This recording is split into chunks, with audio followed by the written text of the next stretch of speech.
This picture of a blank canvas is representative of what the innovation entrepreneurship ecosystem at Mines looked like when I became a fellow.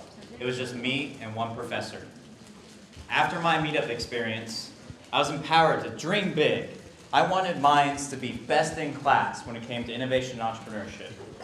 I followed the process that we learned in training, and I got to work on the plan that we developed at our school.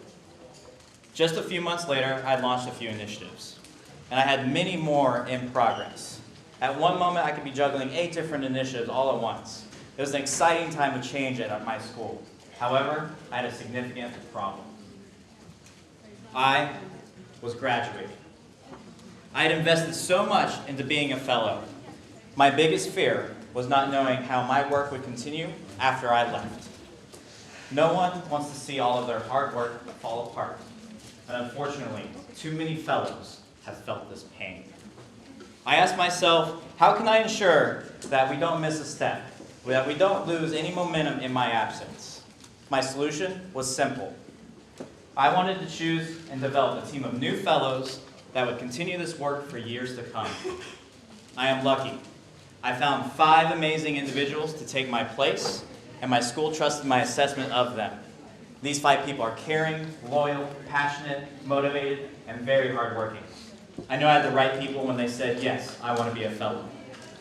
Once they made it through training, my primary role as a fellow changed. I wanted this team to be successful, and I was willing to do anything. I did what I could to guide these fellows so they could finish what we started and keep our school moving in the right direction. On day 1, each fellow had a project they could call their own. All significant incomplete projects were handed off to them. This built their credibility, gave them confidence, and empowered them to act. They really stepped up and made an immediate impact. To strengthen the team, I made sure we regularly connected.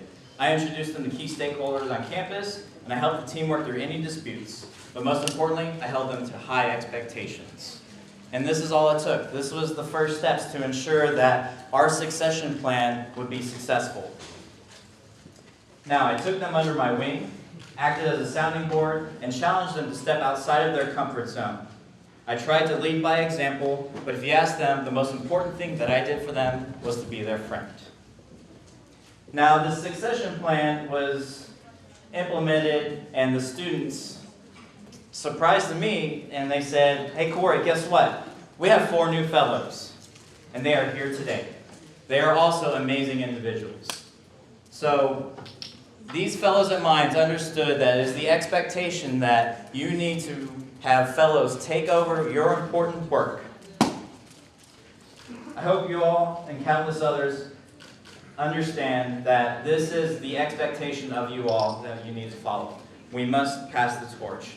The future of this movement depends on you all living up to this expectation to pass the torch. Thank you.